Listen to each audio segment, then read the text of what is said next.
Como mudou a relação das pessoas com informação, mas a educação não. O que eu quero dizer com isso é o seguinte: informação, quando eu estava na escola, era escassa. O acesso à informação era difícil, era limitado e tinha uma segunda coisa. A fronteira do conhecimento avançava muito mais lentamente. Então, entre eu estudar na escola e depois entrar no mercado de trabalho, pouca coisa a mais mudou em relação ao que eu aprendi na escola. O que mudou hoje? A informação está inteira disponível.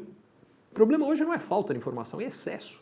O que a gente precisa aprender é separar o que é informação relevante da irrelevante, separar o que é informação da desinformação, mais do que nada, conectar as informações e entendê-las. O que importa não é a informação, é a lente, é o filtro. É como você transforma aquela informação em algo que possa te dar uma decisão melhor.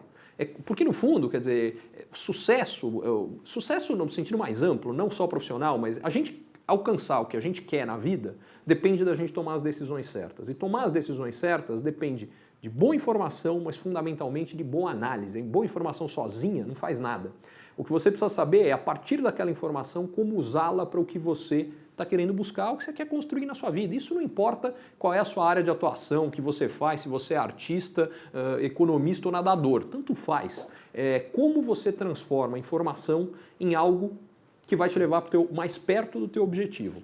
Isso eu acho que é o mais importante. São os filtros. E eu acho que a educação não mudou para isso. A gente continua focando a educação em informação, não em formação. E informação hoje está aí. O que a gente precisa é saber o que fazer com ela. E a gente não é treinado para isso. Aliás, de uma forma mais ampla, eu acho que um defeito da educação não é no Brasil, é no mundo. É que ela ainda é focada em informação que fica velha rapidamente. Você fala, não, até você ter que aplicá-la, descobriram que tem uma outra coisa, não era exatamente assim.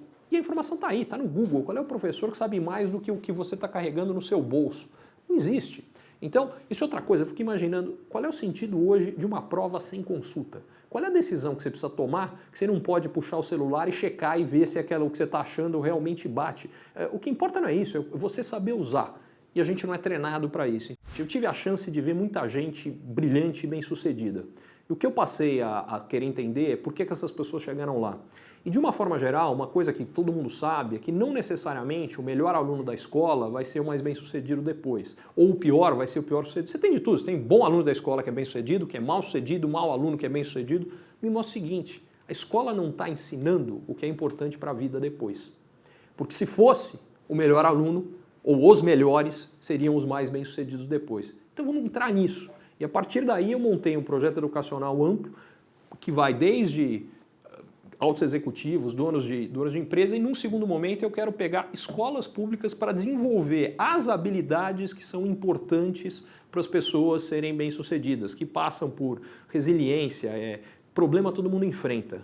O que importa é o que você faz, como você lida com ele, como você busca outras soluções, qual é a tua criatividade em fazer isso, a tua persistência em tomar não e continuar. Eu vi uma entrevista recente da Gisele Bündchen, eu não me lembro o número, mas antes dela fazer a primeira foto dela, ela tomou um número como 200 ou 300 nãos antes que alguém resolveu, deixa eu experimentar essa menina. E hoje ela é o que é.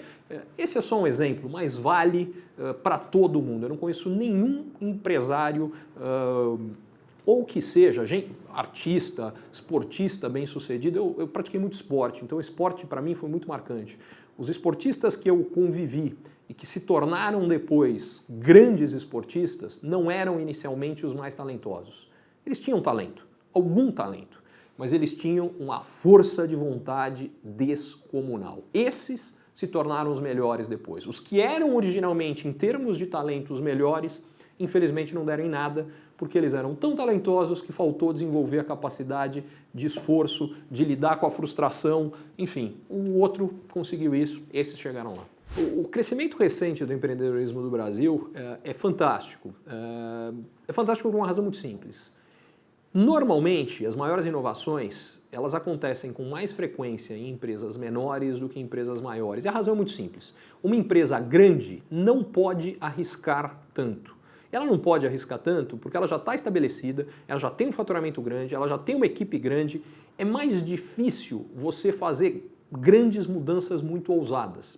As empresas pequenas têm muito menos a perder e por terem muito menos a perder, elas podem correr mais risco. Muitas vezes não dá em nada, muitas vezes dá errado e muitas vezes surgem coisas revolucionárias, geniais, diferentes. Então você ter empreendedorismo é fundamental nesse aspecto. O segundo, pequenas empresas contratam, obviamente não individualmente, mas como um todo, tem muito mais contratação, gente trabalhando para a empresa pequena do que para a empresa grande.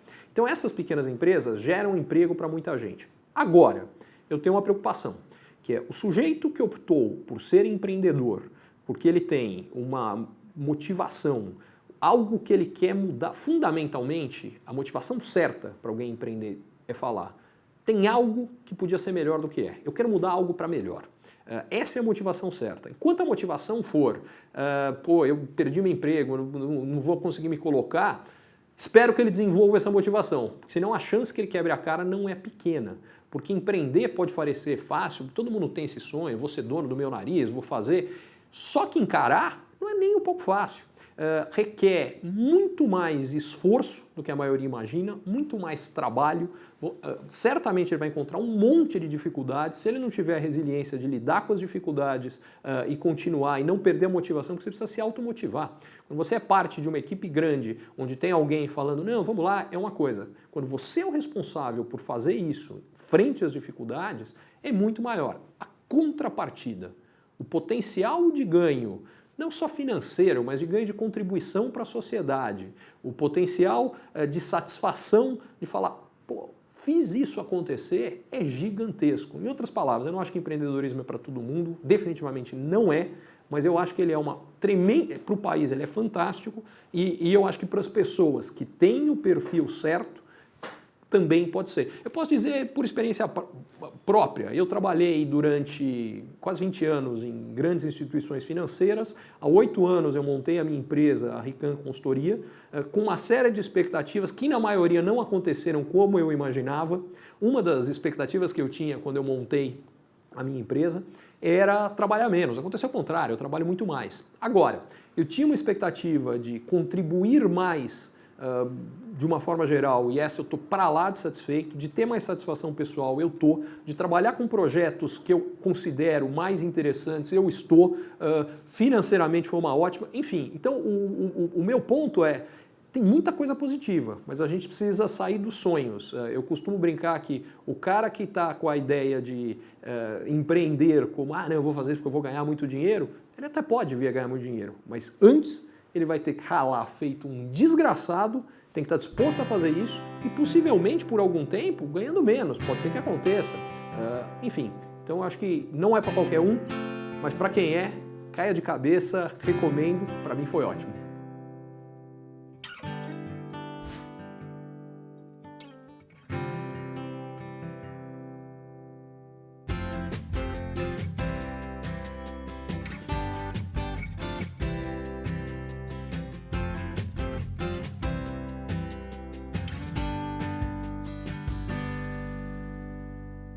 Fala galera, e aí? Curtiram esse episódio com o Ricardo? Eu fiquei muito feliz quando surgiu a ideia de refazer um episódio com ele. Eu acho que além do momento ser totalmente propício para as pessoas ouvirem o que ele tem a dizer, fez muito sentido, 88 episódios depois, a gente ter de novo, de volta, um dos grandes fora de série, um dos grandes apoiadores do projeto e um dos grandes episódios até hoje. O episódio dele é um dos mais vistos e dos mais comentados. Então, Ricardo, muito obrigado por voltar ao Fora de Série. Aqui é sua casa, a gente tem o prazer de ouvir tudo que você tem para falar. Eu acho que é importante para pensar, para avaliar, para analisar. As pessoas realmente precisam pensar mais. Eu acho que você desperta isso e ter você aqui com a gente é sempre um prazer muito grande. Obrigado. Deem um like no vídeo, compartilhem, se inscrevam no canal. Isso é super importante para que a gente continue firmes e fortes, trazendo toda semana um episódio novinho em folha para você. Eu queria deixar a indicação de 2 episódios aqui, os 2 do Ricardo Amorim. O primeiro deles foi o episódio número 2 do Fora de Série, quase 2 anos atrás, onde o Ricardo fala um pouco mais da vida dele, da história dele. Tá muito bacana, vale muito a pena assistir. E a parte 1 desse episódio, que foi pro ar há 2 semanas atrás, que o link tá aqui embaixo, que é o complemento deste episódio aqui. Para não esquecer, quem quiser levar o Fora de Série para sua empresa, fazer algum tipo de parceria, apoiar o Fora de Série, fazer um projeto especial, entre em contato com a gente nesse e-mail que tá aqui e a gente bate um papinho por lá. Valeu, fui!